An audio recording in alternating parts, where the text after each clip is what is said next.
it's a fool's mission. Certainly, just in terms of brain waves, there was no keeping up with him. You just had to uh, be there and absorb it.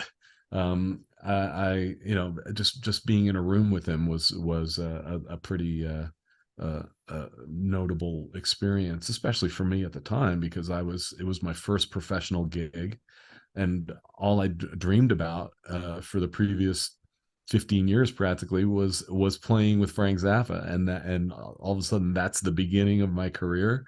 It's like I was so flabbergasted by the fact that it was happening at all, that it I was, wouldn't say I was like unsteady or anything, but I was definitely like reeling from the impact of the whole thing.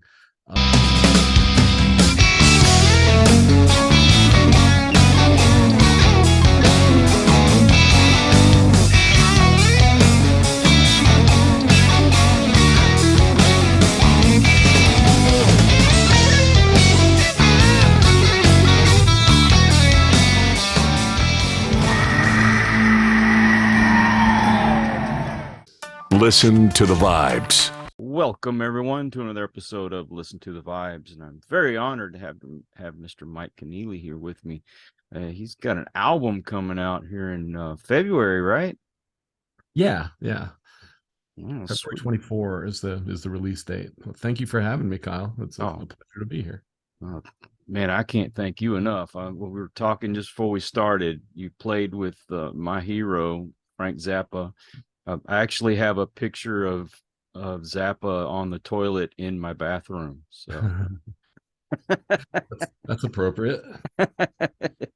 My welcome mat is his mustache. So what can I say? Okay. But yeah, you played with a lot of great musicians, and you've got quite a few on your lineup on your album, and you're a multi-instrumentalist though, correct? Yeah, I started on keyboard when I was 7, and then 4 years later started to play guitar, and then that naturally led to playing bass at some point. And I'm still, after all this time, kind of a beginner drummer, but I'll occasionally play drums when it's necessary. And did you do all the vocals on your album? I did. On this album. It's me doing all the singing. Sometimes I'll have other people sing with me on my records, but this time a lot of this was recorded at home during lockdown. So I mean, I could have sent out tracks to have other people sing on it, but I was pretty much just sending out tracks to drummers, just because it was easier for me to just sit here and do all the singing myself. Now, with the diversity of the music on your album, did you have the other musicians in mind when you wrote the music, or you just had this laid out beforehand? Generally, I'll write a song, and then once I see where it's headed, I'll start to think about who I might be the right one to play drums on that. And and I was just fortunate that I had access to so many great guys. I mean, several of the tracks on the album were already recorded prior to lockdown. So I have a couple of songs on there where Nick DiVirgilio was playing drums that we actually recorded at Sweetwater back in 2016, I think. But a lot of the stuff that I was doing at home, I wanted to just farm out to a variety of players. I wanted to have a real diversity of drumming approach on the record. So I've got Eric Slick, who was in Adrian Belews band, and also in Dr. Dog. He plays drums on a track. And Tobias Ralph, who was also in Adrian's band for a while, plays on one. And a guy named Malcolm Mortimer, who was the drummer in Gentle Giant back in like around 1972, 73. He played drums on an album called Three Friends, which was a really huge record for me when I was growing up. So it was a real honor to have him on there. And another guy named Ted Morton, who plays in a band called Pet Shark that I produced a few years ago. So I was trying to spread things around and get different approaches to groove on there. What inspires you to write, and what keeps you fresh? Because I can imagine, I don't want to say we're old, but we're kind of getting up there. You play for all these years, and writing all this music. What keeps you from getting in that rut? I get real. I mean, I'm like I try to write with some frequency because there's just little bits of music that show up in my head pretty frequently, and you got to get them out, right? You don't want these things just backing up in your head. So I'll sit down either at the keyboard or with a guitar in my hand and just see what comes out, and then almost any germ of a musical idea, if you treat it with patience and respect, can lead to something really good, because there's so many ways that music can work, uh, and often it can be a really simple uh, core of an idea that you tease out into something that can be quite elaborate and intricate and really something, if you just spend time with it and figure out how to treat it and what to surround it with and all that. So, but with me, I get kind of restless easily, and I don't like it when I'm writing a song that reminds me too much of something that I've already written. So what the thing that kind of keeps me driven is the desire to continue creating stuff that I haven't quite heard out of me before. I mean, I definitely have a style, so I have an approach to music that is kind of a thumbprint on the thing that I can't avoid. But I still keep trying to come up with different approaches or settings or something, grooves, uh, chord progressions, just stuff that doesn't sound like new versions of things that I've done before. And that's kind of what keeps me going. It's the same thing when I'm soloing. If I'm improvising on stage, for instance, I'm always trying to play stuff that I've never heard before. Uh, Not even just never played before, but actually never heard before. I'm always searching for combinations of notes or ideas that I feel are somewhat different from anything I've played before. That's really a big motivator for me. Surprisingly, I've seen on YouTube there's some kids of this younger generation that are playing a lot of the music that I especially loved growing up. I'm a big fan of 60s, 70s, 80s music, and now I'm seeing there's quite a few very talented guitar players, drummers out there that are into what we're doing. And I guess what would keep you from what keeps you making your music, and do you feel that temptation to maybe, I guess, would you say, sell out? And are you optimistic that this next generation is going to enjoy your kind of music? Oh, wow. Well, a temptation to sell out is not really a thing. You know, my music is peculiar enough that it's not really an option. I mean, occasionally I'll write something that's a bit more accessible, but it's not like there are people knocking my door down to have to use my song in a mattress commercial or something like that. uh, Right. what I do, the thing that kind of has allowed me to keep going over the years is to do a lot of other people's projects. It's like this year I'm going to be doing a lot of touring and working with Devin Townsend, and the reality of going out and doing like someone else's tour, like Devin's tour, that subsidizes my life to the extent that it's possible for me to work that much more on my own stuff when I get time, and Yeah. and I and yeah, I tend to feel like as long as I continue to be true to myself and my musical impulses or whatever, whenever I do an album, that's that's the only way I'm gonna like be able to sleep at night, as opposed to spending any amount of time working on quote original unquote music that doesn't really reflect what I think is good, quality work. Yeah. I really can't. Whatever that bit of uh, human wiring is that allows some people to actually like make music, make work that they don't believe in, or in order to thrive in some way. I just can't. Every time because I consider it a real privilege to be able to do music at all. So whenever I have the time to work on my own projects, I'm like I'm pretty single-minded about making sure that it's authentic to me, stuff that I think sounds great, stuff that I think is surprising, just stuff that I think is excellent in one way or another, even if nobody else agrees. Well, and I'm pretty sure I'm going to piss some people off, but let's take a band like Metallica. Okay. I remember Metallica first starting out and I loved all their stuff. And then they did, was it Injustice for All? And then the next album was the Black Album. And then the Black Album, I mean, it had some good songs on there. Don't get me wrong. And, you know, It was just the it, beginning of a new thing. It was yeah, a new approach, yeah. yeah, And I remember how surprising that felt at the time, but you also can't argue with the results, in terms of the impact that it had on people. So at that point, you just realize that different people are wired differently. Different people are into different kinds of music.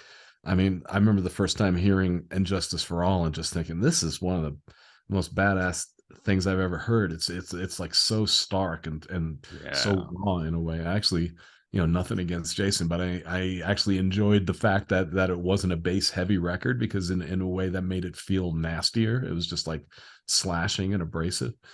And the writing was just incredible on that record. And then yeah, yeah, and then I remember when the Black Album came out, and kind of feeling that little bit of, that this is coming from a different direction. This isn't necessarily something that I'm as into as I was that. Uh, but a career is made up of all different kinds of things, all different, an album catalog. You don't want it to sound like the same album over and over again. So if the follow up to Injustice for All had sounded just like Injustice for All, then a lot of people might have just said, "Oh, they're just repeating themselves. Oh, there's nothing new going on here." For whatever the circumstances were in the world at the time, it really felt like, in retrospect, certainly that was the right time for the Black Album to come out, because it just took over. So and also it's hard for an act that has been around for a long time to maintain that level of inspiration that they had when they were kids. It's just, James now is not the James of 40 years ago, when he first started, putting these ideas together. You live, things happen to you. And I also think that there's no doubt that a lot of success can do a number on your head. It's to like wrench a bunch of really inspired, new, unexpected stuff out of your soul, uh, is not easy, under the best of circumstances. So I always have a lot of empathy for acts that have been doing it for a long time, and because every time they put out a new record, the default response of a lot of listeners is going to be, it's not as good as fill in the blank.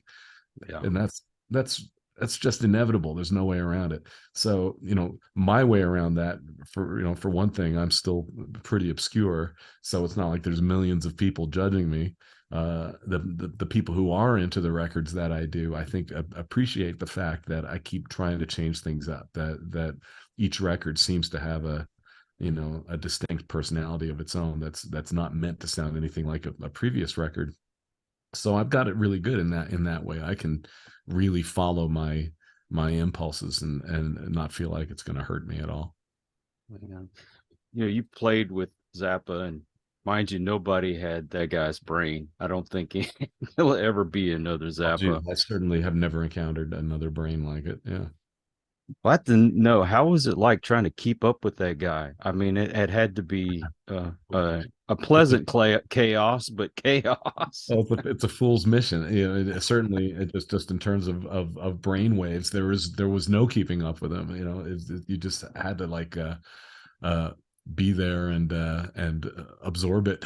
You know, just being in a room with him was a pretty notable experience, especially for me at the time because it was my first professional gig, and all I dreamed about for the previous 15 years practically was playing with Frank Zappa, and that and all of a sudden that's the beginning of my career. It's like I was so flabbergasted by the fact that it was happening at all, that it you know I was, wouldn't say I was like unsteady or anything, but I was definitely like reeling from the impact of the whole thing. Um, but you know, I was so young, and he was so he had achieved so much, and he was, you know, he was who he was. So it was kind of like he was a mentor in that way, or I was just, you know, trying to soak up as much as I could, life lessons and musical wisdom, and just what it meant to be in a band like that, traveling around the world. That was my first tour. It was my first, you know, anything in the professional music business, and it was with the guy that, you know, I idolized more than any other musician. So it was mind bending in every way. Uh, you know, in terms of trying to keep up, all my only real agenda was to play the songs as well as I possibly could, because I knew that's what made him happy, was a band that executed the songs properly. So that's, I just didn't want to disappoint him. You know, Yeah. I didn't want to bum Frank out. I was heavily invested in him not being upset with me for any reason. So yeah, it was, I was very young, I was very naive, and uh, you know, I have thought on occasion, wow, to be able to go back and play with Frank again, knowing what I know now. But he, you know, he captured a lot of players at the beginnings of their journey, like Steve Vai. Obviously, he had Yeah. Steve doing stuff for him when he was like 17, transcribing guitar solos and whatnot. And then it was only, I think Steve was 19 when he started playing in the band. It's very young. So I think a lot of musicians, uh, because they were young when they started playing with Frank, were still kind of in the process of forming, and that experience of playing with Frank was is a very, it's a catalyst for so many things that you know, I'm still feeling the repercussions sitting here right now, you know. Did Stevie ever get that spanking? Well, I'm sure he did. It's not like they were hiding anything in that song. I don't know if it was a Timid. question of need, you know. I'm sure he could have done fine, you know, regardless of whether or not he was spanked that day, but I don't think it did him any harm. Was it intimidating being around him? Being around Frank, Yeah. um, yeah, I think that's a good word to use. You know, there's, it's really hard to avoid when somebody means that much to you, and also simultaneously to the world. Um, it's, there's always this feeling like you don't want to let them down, and there's probably also psychologically something going on where you feel like you want to impress them in some way if you can make them laugh, for instance. Uh, so yeah, I do remember feeling like, you know, I needed to somehow prove myself to Frank, even though I was already in the band. You know, the job of proving had already been done. So at that point, I should have been capable of just relaxing, but I was very young. Yeah. Well, all I've been able to do is read about him. I never got to meet him. I don't know the guy. And from what I've read, he was pretty tough and he had no problem kicking people out of the band and hiring somebody else, especially if he was looking for a certain sound. Well, he had a very pragmatic attitude about the whole thing, which makes sense. That he was giving people paychecks to play his music right, and if somebody wasn't playing their music right, that the you know, playing their parts correctly, then that was no longer an investment that made sense to him, and he decided to, and then he would just change the status quo at that point. And I think that that's I can't begrudge anybody that. He Oh never no. he never tried to front like his band was summer camp, or that he was anybody's dad other than his actual children. He was an employer, and he considered his employer to be the audience. It's like he wasn't just like being arbitrarily brutal to his band because he felt like it. He really wanted the music to be executed as spectacularly as it possibly could, because that's what his audience expected. We sat in his basement uh, pretty soon after I got the gig, and he was explaining to me. He said to me, when people come to these shows, they want to have their minds blown completely. And I was like, yes, I believe me, I understand that, because I was exactly that guy. I was the guy buying tickets to your show, waiting to be blown away. So he was explaining to me that the reason why we were working 8 hours a day, 5 days a week for 4 months before we went on the road is because he wanted the band drilled to such an extent that audience members couldn't help but be just blown away by it. He really wanted to do that. He considered it his job to blow people's minds, and I appreciated that very much. And I was like very excited about being a cog in that machinery. I wanted to help blow people's minds. I thought that was, and still think that that's a very worthwhile pursuit. Right. Did you feel the need to emulate that in your own career and doing your own thing?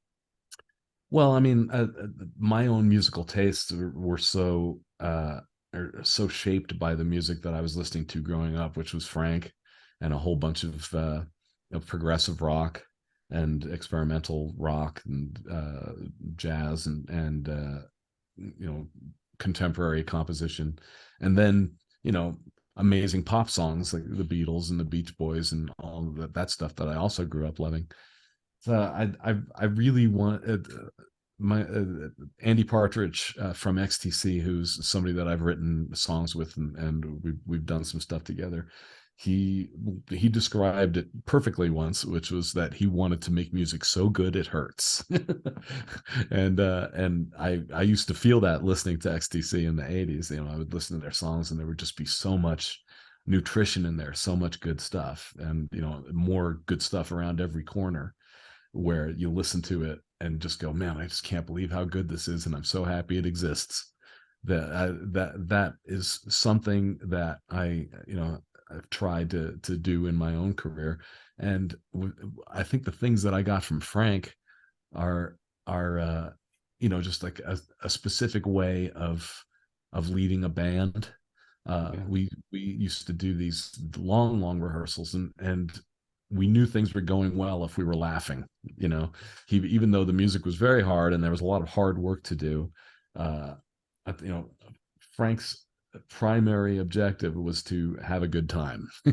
So if he was enjoying the process to the extent that he was like laughing freely, and it was clear that he wasn't stressed out, then that was when the band was really firing on all cylinders. And I think I've tried to instill that with every band that I've had, because my own group, Beer for Dolphins, has gone through so many lineup changes and stuff. And the music I write isn't easy to play, so it definitely requires some drilling. But yeah, I personally find making music to be such a joyful experience, and I try to convey that during rehearsals. I don't think rehearsal should be a painful tribulation. I think it's when you're rehearsing the music that's going to be showing up on a stage later for other people to watch. Right from the beginning of the process, you should be in a place where it's happy and joyful and funny and relaxed, even as crazy as the music might get at times. There should be this core of calmness at the center of it. of being in control rather than to some degree you are controlled by music, because I do think that music is some kind of force that's just flowing, and when we're lucky we tap into it correctly. But it shouldn't be a thing that overwhelms you to the point that you can't keep your action together.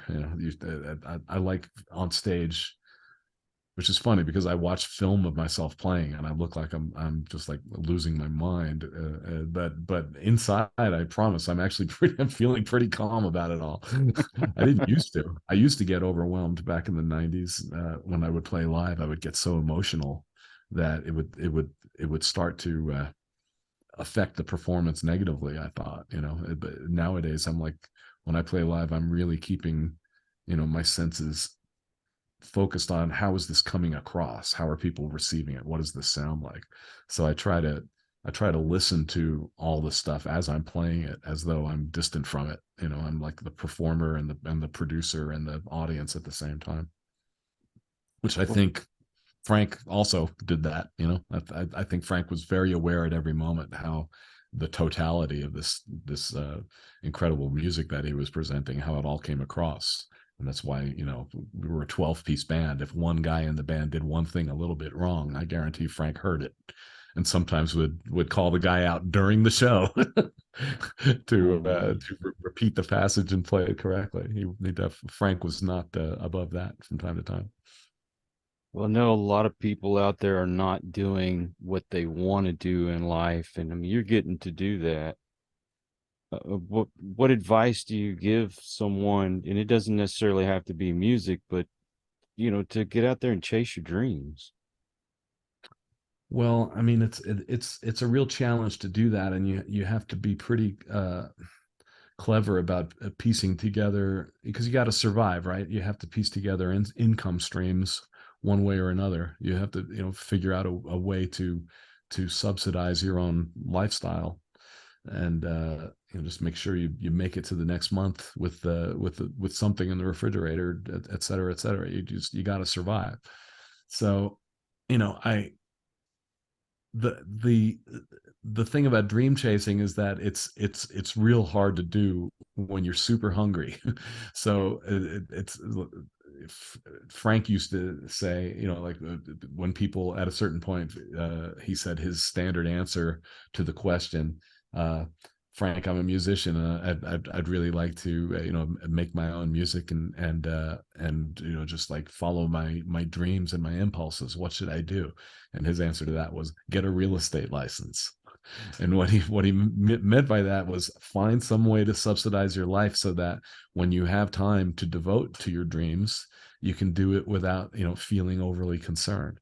Uh, you know, because if there's a feeling of desperation, like I have to finish this album and it's got to be perfect and it's got to sell 1 million copies, which nobody does anymore, and it's got to rule the world.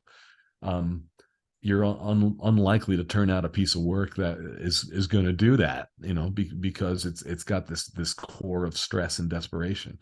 But if you have a structure in your life that allows you to survive comfortably, then you can just be free to dream and to fantasize and to follow your instincts and your impulses and make music or create whatever it is that you want to create that really expresses yourself. um and then at a certain point, if there are just like things of good luck and good fortune that come into play, and none of that stuff can be predicted, and none of it can be counted on. But uh you can't hide. If you're doing music and you want to touch people with it, you have to find ways to actually play that music for people. uh Whether it be finding even the most potentially unpromising of a gig might have somebody in the audience who could unexpectedly change your fortunes. It's like it's always a good thing to play for people. Yeah. And and and it is very true that no matter how few people are in an audience, you have to perform for those people as though you're at the forum. you know you or it, let's more accurately just uh because not everybody wants to be at the forum, but you can't ever downgrade your performance or your creative instincts because you are sad about what's the fact that not many people showed up for the gig. You have to give those people uh, all of yourself. If you're up on stage, you don't want to be wasting anybody's time. Yeah. Yeah, true. And those times that you need to ground yourself or center yourself or even unwind, what do you do? Unwind. Well, when I'm here at home, I'm spending a lot of time with my wife, just watching reruns of Angel. Just it's and my brother's here too, and we both all three of us enjoy one another's company. So there's the comfort of family. That in itself is unwinding. To just be relaxed at home with people you love. And I like I live far away from Los Angeles now. If I want to go to Los Angeles, it's or if I have to go to Los Angeles, it's a long drive. Uh, but I like long drives, and I love listening to music in the car. That's like one of my favorite ways to unwind is because it's time.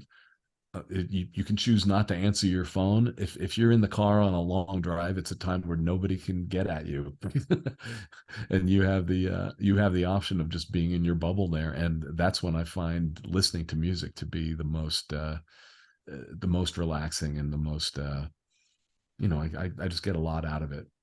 Uh, because if I'm home, I'm usually not listening to music. I'm working on projects.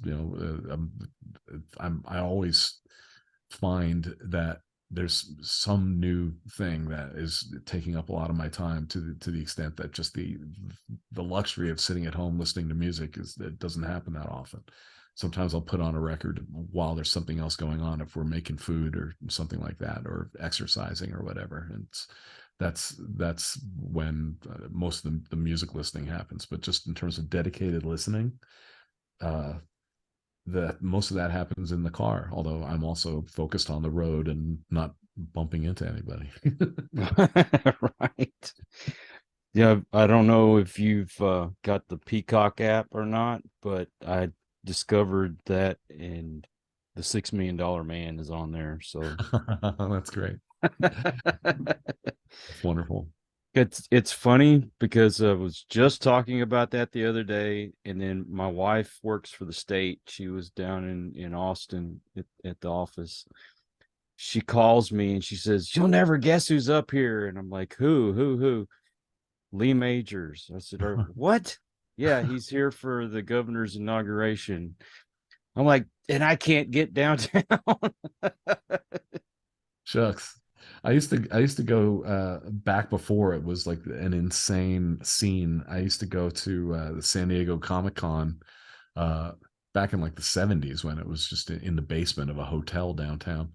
And yeah, that was where you'd be most likely to bump into somebody from pop culture that had a big impact on your life. That was really fun. I those, I early, took those early cons were really fun. I took my daughter to Dallas. They had one of those kind of cons where it's more pop culture instead of just Comic Con. Sure. And anyway, I was looking at a booth and I was fixing to head towards it, and this guy bumps into me. And I'm not going to get upset because I mean there's a lot of people out there, but I'm like, turn around and see who it was. It was Meatloaf. Huh. I kid you not. I look up and I go, Meatloaf. That's great. I'm glad it was him, just because it's funny to look at somebody unexpectedly just say meatloaf. You ever been surprised by someone like that? Um, I'm sure I have, but it's for whatever reason, my brain has a hard time retaining a lot of details about events like that. But I know that if I'm Satriani, for instance, is friends with a lot of people, a lot of players. So there was always the possibility that you might go into the dressing room and oh well, okay, I didn't know Chad Smith was going to be here today. There he is, or there's Corky Lang from Mountain, because the late much missed Mick Brigden, who was Joe's manager, used to work with the band Mountain back in the early 70s. So there's Corky from Mountain all of a sudden at the gig. But I'd say, I remember one time walking into Frank Zappa's basement and Gene Simmons was sitting there. I remember Oh, that no being way. pretty surprising. Um, so yeah, there are times that's one of the interesting byproducts of working with people who know a lot of people. You just don't know who might pop up, which is cool. See, I'm expecting to see some interesting people backstage on this upcoming Devon tour. It's I haven't been to Europe since late 2019, which was also with Devon. So and I think not I believe Mikhail from Opeth came to one of the Devon shows in Europe last time, so that would be fun if he popped up again. oh, man.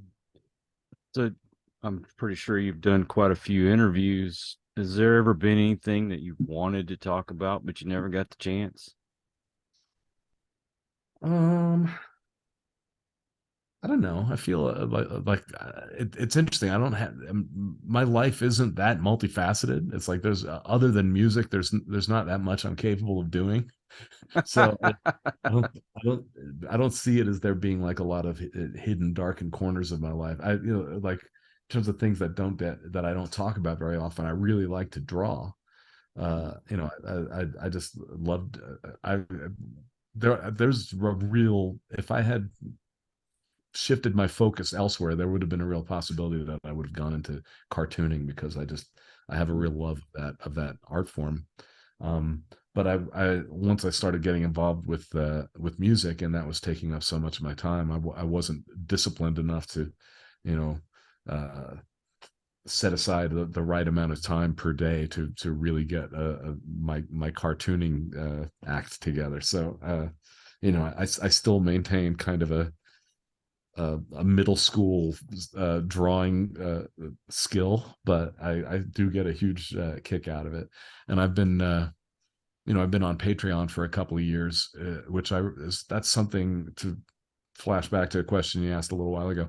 That's something I recommend to any artist who's looking for an additional means of supporting themselves.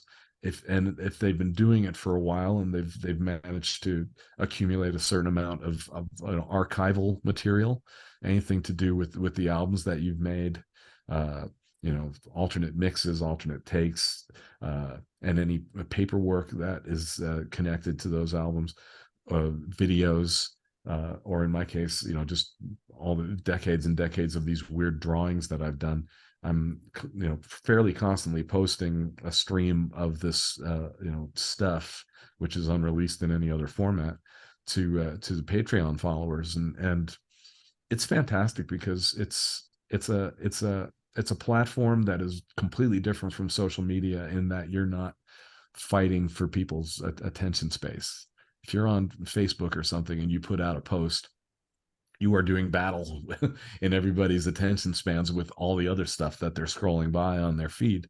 But everybody that's subscribing to my Patreon account is only there because they're interested in the stuff that I'm doing. So I have tubs and tubs and shelves and drawers filled with things that have been accumulated from making over 30 albums at this point and doing hundreds of shows. And a thing that we started in the 90s, which I'm now benefiting from, is that we never tried to discourage people from recording our shows. I always felt kind of aligned with the jam band scene in that way. It's like, yes, show up with your tape recorders, because there's an awareness that every concert you do is kind of a one-time thing. If you're involved with improvisation on stage, by its nature, every single concert you do is going to be totally different from any other concert you do. So I always was appreciative of the fact that people were recording my things, and now I have, boxes and boxes full of CDs of tapes that people made at my shows 20, 30 years ago. That's now an archive I can draw from to post on Patreon, and I've really been enjoying going through the archives and finding things that I forgot that I had recorded from, years and years past. Wow. And you can't just like put out box sets all the time, and it's like there's too much of this stuff around here. But the Patreon account is I started it. It's coming. It's about 2.5 years now that I've had it. And it kind of is like just this box set that never ends. It's a never ending content. Uh, so I kind of went off on a tangent there, but that's No, that's fine. Do you have a website? yeah, it's just my name, Keneally.com. Okay, and your album's going to be available on the website, right? Yes, it is. It actually already is. If you Okay. go to store.keneally.com, and my name is weird, but it's spelled Keneally. So our online store is store.keneally.com, and you can pre-order the album now. And even though the official release date isn't until February 24th, and by official that just means that's when it's going to go out to the streaming services and other online merchants. At this point, it's only available from the Keneally store. But we're already shipping CDs, so it's like if you go to even though we're still a month away from the official release date, if you go to store.keneally.com and order the album, quote pre-order the album, you'll be getting it pretty quickly. And also, if you order the CD, you get an instant download of the album. So you go to the website, you order the album, and seconds later you're listening to the album. It comes with a digital version of the CD booklet and the artwork also. So you get the whole thing. And see, I'm very lucky because I've already got it. Right on. Right on. And you do social media? Yeah, I'm on all the stuff. I mean, I have an Instagram account, even though I don't interact with it as often because it bugs me that it only makes sense from the telephone. Trying to work with Instagram on a laptop is pointless, and Mm-hmm. and also the fact that you can't embed a web link in an Instagram post uh, is I'll do stuff on Instagram, but maybe only half as often or 1/3 as often as I'll post stuff to Facebook and Twitter, both of which are highly uh, questionable platforms for any number of reasons, and it's not in my nature to promote myself. If you get me on an interview like this, I'll start talking like crazy because I tend to talk if I'm engaged with. But I'm really pretty insular, and I kind of keep to myself, and I find social media a bit of a struggle, but at the same time, I enjoy doing it. Most of my posts, I'm kind of subtly poking fun at the fact that I'm doing a post at all, but I try to keep that stuff tamped down because I don't want to get too meta. But it's just another mode of expression. It's another platform uh, in which to let a little bit of your energy out into the world. So if I'm doing a post on Facebook or on Twitter, I come at it from the perspective of this is another just like tiny little building block in this life that I'm creating, and I the the category that I've chosen to express myself in is art. It's music. And this is a Zappa thing. Like the whole career was like one album or one song, and every album that you put out, or everything you do, or even every gesture that you make on a stage is all part of this totality that you're creating. which Frank called the project slash object. It's a project, meaning that it's a work that's, you know, constantly in the process of being created, Mhm. and it's an object in that you're also, you know, making final things, albums, or, you know, books or concerts or films.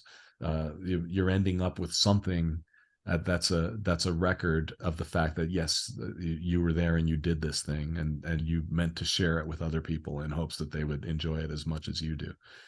So that's something that I really got from Frank. In one of the interviews that he did, he said something like, "It's all part of the project. It's all part of this, you know, ongoing conceptual artwork that's being created over the course of decades. You know, every little noise, every little gesture, even you know, if you raise your eyebrow slightly in a recording studio and there's nobody around to see it."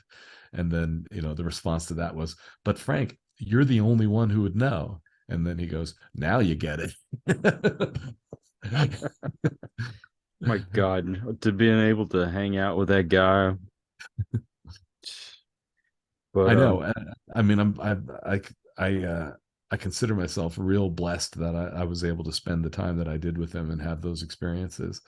The fact that I was so young and that it was my first experience in the music business professionally meant that I wasn't in a place to really appreciate it all at the time while it was happening. And I do wish that circumstances had been different, and that he'd well, obviously that he wouldn't have passed away so young, and that there would have been, you know, he may have, because he had changed his mind several times. He had claimed prior to the tour that I was on that he was never going to tour again after the 1984 tour. He, you know, he lost a ton of money and he wasn't interested in doing that anymore. And you know, musicians were more trouble than they were worth, and humans make mistakes, and I'd rather work with the computer in the basement and all that kind of thing. And but then all of a sudden there he is in 1988 with a band again, because he still knew, you know, he always understood that there's something that you get from the collective energies of a bunch of people that is by its nature completely different from the energy that you generate when you're by yourself. There's, you know, there's something that happens when you get involved in a collective. And God knows I've relied on that in my career with my own bands and my own music. I'm very not just open to, but reliant upon the people who play in my bands bringing themselves to the music, and not just, you know, doing anything by rote, or, you know, playing the music as though it's just a written piece that needs to be executed in this exact way. You know, I always look at my own songs and as blueprints for something that I can't even imagine yet to happen, you know, and that usually takes the form of the other people that I play with.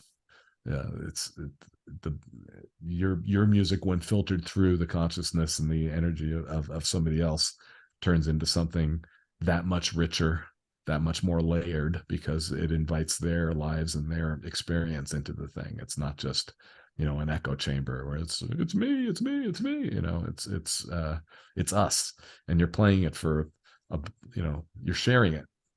And yeah, you're not battering people over the head with it. You're trying to share something of yourself with the world when you get up on stage or when you put out an album. And to me, it's the give back that makes it all worthwhile. You know, it's oh, the yeah, energy in return.